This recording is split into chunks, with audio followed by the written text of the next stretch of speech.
तो कैसे हो आप लोग। दोस्तों इस मूवी में बहुत ही घपाघप वाले सीन हैं। मूवी की शुरुआत होती है एक फ्रेडा नाम की लड़की से, जिसे कहीं ले जाया जाता है।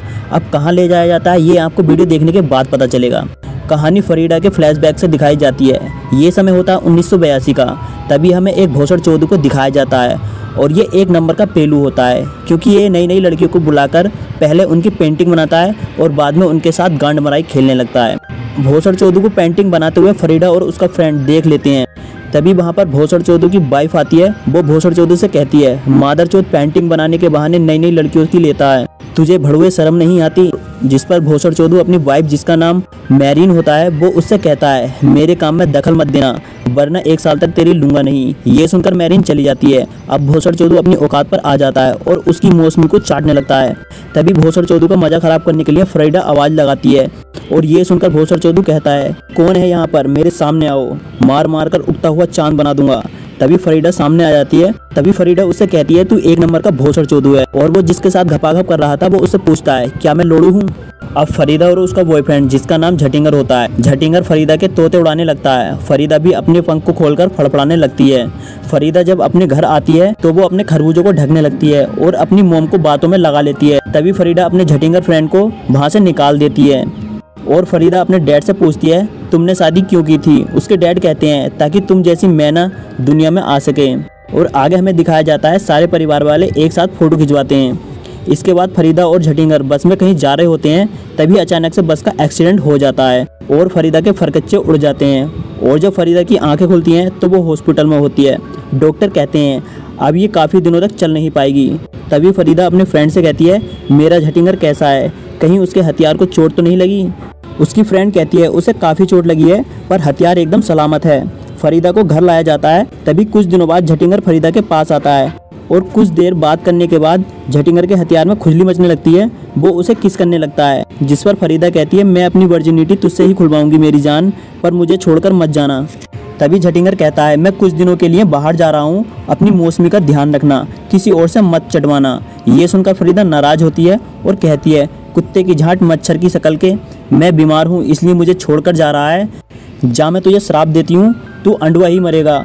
और झटिंगर चला जाता है। फरीदा अपने प्लास्टर पर फूल बनाने लगती है। अब कुछ महीनों बाद फरीदा ठीक हो जाती है और बहुत खुश होती है। अगले दिन फरीदा भोसड़ चौधरी के पास जाती है और भोसड़ चौधरी पेंटिंग बना रहा होता है। फरीदा उसे आवाज़ देती है और वो नीचे आ जाता है। भोसड़ चौधरी कहता है, तुम वही लड़की हो जिसने मुझे काम वासना का पूरा मजा लेने से पहले ही मुझे डिस्टर्ब किया था। फरीदा कहती है, उस दिन को भूल जाओ, मैं कुछ पेंटिंग लाई हूँ और तुम मेरी पेंटिंग को देखो, अगर तुम्हें मेरी पेंटिंग अच्छी नहीं लगी तो मैं दूसरा काम करूँगी। भोसड़ चौधरी कहता है, तुम अपनी पेंटिंग यहीं रख जाओ, अगर मुझे तुम्हारी पेंटिंग अच्छी लगी तो मैं तुम्हारे घर आऊँगा और तुम घर पर जाकर और पेंटिंग बनाओ। कुछ दिनों बाद भोसड़ चौधरी फरीदा के घर आता है। वो फरीदा की पेंटिंग को देखता है। भोसड़ चौधरी उसकी पेंटिंग देखकर बहुत खुश होता है। फरीदा को लगता है भोसड़ चौधरी मेरी लेने के चक्कर में मेरी पेंटिंग की तारीफ कर रहा है, पर भोसड़ चौधरी कहता है, नहीं, वाकई तुम्हारी पेंटिंग बहुत सुंदर है। भोसड़ चौधरी और फरीदा एक पार्टी में जाते हैं और इस पार्टी में सभी पेंटिंग आर्टिस्ट होते हैं। तभी फरीदा शराब की पूरी बोतल पी जाती है, जिससे वो पूरी तरह से टल्ली हो जाती है और फरीदा एक होस्ट के साथ डांस करने लगती है। डांस करते करते एक दूसरे को किस करती हैं। भोसड़ चौधरी फरीदा को अपने स्टूडियो ले जाता है। तभी भोसड़ चौधरी फरीदा को अपने घर ले जाता है, पर फरीदा समझ जाती है कि ये मेरी पुंगी बजा देगा अंदर ले जाकर। फरीदा अंदर जाने के लिए मना कर देती है। तभी भोसड़ चौधरी कहता है कि हम एक फ्रेंड की तरह रहेंगे, कभी एक दूसरे की चटाई नहीं करेंगे, और एक दूसरे को किस करते हैं। पर अंदर जाने के बाद दोनों अपनी कस्में भूल जाते हैं और भोसड़ चौधरी चटाई करने लगता है और उसके खरबूजों को चूसने लगता है। अब काफी दिनों तक दोनों की भड़ुआगिरी चलती रहती है। एक दिन भोसड़ चौधरी फरीदा से शादी करने के लिए कहता है, पर फरीदा कहती है, तुम्हारी पहले से ही 2 शादी हो चुकी हैं, तुम मुझे भी इस्तेमाल करके छोड़ दोगे। पर भोसड़ चौधरी कहता है, मेरे हथियार में अभी बहुत जान है, मैं दिन रात तुम्हें पेलूंगा। जिससे खुश होकर फरीदा शादी के लिए तैयार हो जाती है। पर फरीदा की मां शादी के लिए तैयार नहीं होती है। फरीदा के पिता कहते हैं, फरीदा के इलाज में काफी सारे पैसे खर्च हो गए हैं, भोसड़ चौधरी ने मेरी बहुत मदद की थी, और दोनों की शादी हो जाती है। भोसड़ चौधरी की वाइफ दोनों का रोमांस देखकर बहुत अपसेट होती है और कुछ औरतें कहती है इनकी शादी काफी दिनों तक नहीं चलेगी, और दोनों साथ में खाना खाते हैं। फरीदा कहती है, तुम खाना बहुत अच्छा बनाते हो, पर भोसड़ चौधरी कहता है, ये खाना मैरीन ने बनाया है। जिससे फरीदा गुस्सा होकर मैरीन के पास जाती है। फरीदा कहती है, मैं यहीं रहूंगी, मैं कोई मेहमान नहीं हूँ। पर मैरीन कहती है, खाना बनाना सीख लो। अगले दिन फरीदा मैरीन के साथ खाना बनाना सीखती है और मैरीन से कल रात के लिए सॉरी कहती है। इसके बाद फरीदा एक पेंटिंग बनाती है। जब भोसड़ चोदू ऑफिस से आता है तो फरीदा उसके गले लगती है। तभी फरीदा उसके कपड़ों की खुशबू से पहचान लेती है कि मादरचोद किसी दूसरी लड़के के साथ घपाघप करके आया है और वो उस पर गुस्सा करती है। भोसड़ चोदू कहता है, मैंने उसके साथ घपाघप नहीं की थी, सिर्फ उसके बैगनों को चूसा था। तभी फरीदा कहती है, जल्दी से नहा लो, हमें एक पार्टी में जाना है। पार्टी में एक आदमी भोसड़ चोदू से कहता है, तुम्हारी वाइफ एक बेश्या है। ये सुनकर भोसड़ चोदू उसे मारने लगता है। फरीदा भी उसे मारने लगती है। इसके बाद भोसड़ चोदू फरीदा से कहता है, मुझे अमेरिका के म्यूजियम में पेंटिंग बनाने का मौका मिल रहा है। और भोसड़ चोदू अमेरिका चला जाता है और फरीदा को भी अपने साथ ले जाता है। और यहाँ पर भोसड़ चोदू काफ़ी फेमस हो जाता है और बड़ी बड़ी कंपनी में काम मिलने लगता है। पर फरीदा यहाँ पर बोर हो रही थी और अपना टाइम काटने के लिए फरीदा मूवी देखने के लिए जाती है। और एक दिन फरीदा पेंटिंग बना रही होती है, तभी कंपनी का मालिक उसे पेंटिंग करते हुए देख लेता है। उसे फरीदा की पेंटिंग बहुत अच्छी लगती है। जैक फरीदा से पूछता है, क्या तुम भी पेंटिंग करती हो? तभी भोसड़ चोदू कहता है, फरीदा मुझसे भी अच्छी पेंटिंग बना लेती है। अब फरीदा रात को भोसड़ चोदू को नहलाते हुए कहती है, मैं प्रेग्नेंट हूँ। इस पर भोसड़ चोदू कहता है, तुम्हारे अंदर इतनी ताकत नहीं जो बच्चा पैदा कर सको। फरीदा कहती है, जब मैं तेरी 1 किलो की सापट को झेल सकती हूँ तो बच्चा पैदा क्यों नहीं कर सकती। रात को फरीदा की तबीयत खराब हो जाती है और उसे अस्पताल ले जाया जाता है। बाद में फरीदा को पता चलता है कि फरीदा का बच्चा मर चुका है, जिस पर फरीदा काफी टूट जाती है। एक दिन फरीदा को पता चलता है कि उसकी माँ बीमार है, इसलिए अमेरिका से मैक्सिको आ जाती है। पर कुछ दिनों में फरीदा की मां मर जाती है। इसके बाद फरीदा फिर से अमेरिका आ जाती है। कंपनी का मालिक भोसड़ चोदू से कहता है, तुमने दीवार पर लेनिन की तस्वीर बनाई है जिससे सारी जनता में बवाल मचा पड़ा है। पर भोसड़ चोदू कहता है, वो लेनिन की तस्वीर नहीं है, वो एक मजदूर की तस्वीर है। अब इसमें मैं क्या करूं जब उसकी सूरत लेनिन से मिलती है। पर मालिक कहता है, तुम्हें उसकी सूरत बदलनी होगी। पर भोसड़ चोदू मना कर देता है। जब भोसड़ चोदू फरीदा से बातें कर रहा होता है तभी वहाँ पर मालिक आ जाता है। वो कहता है, क्या तुमने अपना इरादा बदला या नहीं? तभी भोसड़ चोदू कहता है, मैं अपने इरादे से पीछे नहीं हटता, मैं तस्वीर का चेहरा नहीं बदलूंगा। मालिक उसे कंपनी से निकाल देता है और इस बात से भोसड़ चोदू बहुत दुखी होता है और मालिक उस पेंटिंग को तोड़वा देते हैं। फरीदा भोसड़ चोदू से घर जाने के लिए कहती है, पर उसकी गांड में खुजली मच रही होती है, इसलिए वो घर जाने के लिए मना कर देता है, जिससे भोसड़ चोदू बहुत दुखी रहने लगता है।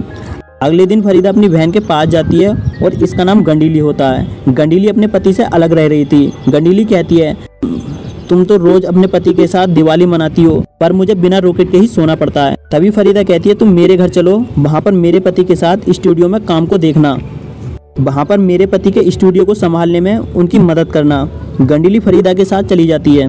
एक रात जब फरीदा गंडीली के बच्चे को मेला घुमाने के लिए ले जाती है और फरीदा जब घर वापस आती है तो भोसड़ चोदू गंडीली का काम तोड़ रहा होता है। तभी फरीदा आ जाती है और उन्हें देख लेती है, जिससे फरीदा को बहुत दुख होता है और वो अपने बाल भी कटवा लेती है। तभी फरीदा भोसड़ चोदू की एक्स वाइफ के पास चली जाती है। मेरीन कहती है, तुम उस लोड़ू का पीछा छोड़ दो और तुम अपना काम करो। तभी फरीदा अपना पेंटिंग का काम शुरू कर देती है और एक दिन भोसड़ चोदू फरीदा के पास आता है। वो उससे हेल्प मांगता है। दरअसल वो ट्रोत्स्की नाम के एक महान आर्टिस्ट को उसके पिता के घर रखने के लिए कहता है, जिस पर फरीदा मान जाती है और ट्रोत्स्की को फरीदा के घर ले आते हैं और सब साथ में खाना खाने लगते हैं। इसके बाद भोसड़ चोदू फरीदा को किस करने जाता है, पर फरीदा उसे मना कर देती है। तभी ट्रोत्स्की फरीदा की पेंटिंग देखता है और उसे उसकी पेंटिंग बहुत अच्छी लगती है। फरीदा कहती है, तुम मेरी झूठी तारीफ कर रहे हो। पर ट्रोत्स्की कहता है, वाकई तुम एक अच्छी आर्टिस्ट हो, तुम्हारी पेंटिंग में एक कहानी छिपी है। अब कुछ दिनों बाद फरीदा और ट्रोत्स्की दोनों में प्यार होने लगता है और एक दिन वही हो जाता है जिसका मुझे डर था। दोनों एक दूसरे की चटाई करने लगते हैं, यानी बुढ़ाई फरीदा की तितली का चमगादड़ बना देता है। पर एक दिन ट्रोत्स्की की पत्नी को उनके अफेयर के बारे में पता चल जाता है और ट्रोत्स्की वहाँ से चला जाता है। पर भोसड़ चोदू को इस बात का बिल्कुल पता नहीं था कि फरीदा ने ट्रोत्स्की के साथ घपाघप की है।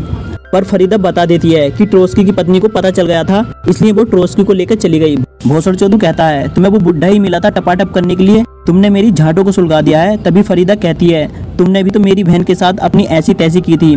कुछ दिनों बाद फरीदा की पेंटिंग पेरिस के एग्जीबिशन में लगाई जाती है और उसकी पेंटिंग को सब लोग बहुत पसंद करते हैं और फरीदा एक फेमस आर्टिस्ट बन जाती है और कई मैगजीनों में भी उसकी तस्वीर छपने लगी थी। और एक दिन ट्रोत्स्की और उसकी पत्नी पर हमला होता है और ये आरोप भोसड़ चोदू पर लगता है। ये बात सुनकर फरीदा उसके पास आती है। भोसड़ चोदू कहता है, हमें तलाक लेना चाहिए क्योंकि मैं नहीं चाहता तुम्हारी कामयाबी के रास्ते के आगे कोई भोसड़ चोदू आए। पर फरीदा तलाक देने के लिए मना कर देती है क्योंकि कहीं ना कहीं फरीदा अब भी उससे प्यार करती थी। और कुछ दिनों बाद ट्रोत्स्की की हत्या हो जाती है और भोसड़ चोदू अंडरग्राउंड हो जाता है। पर पुलिस फरीदा के लोड़े लगा देती है और पुलिस उससे पूछती है, भोसड़ चोदू कहाँ है। और कई दिनों तक फरीदा को जेल में ही अपनी ऐसी तैसी करवानी पड़ती है।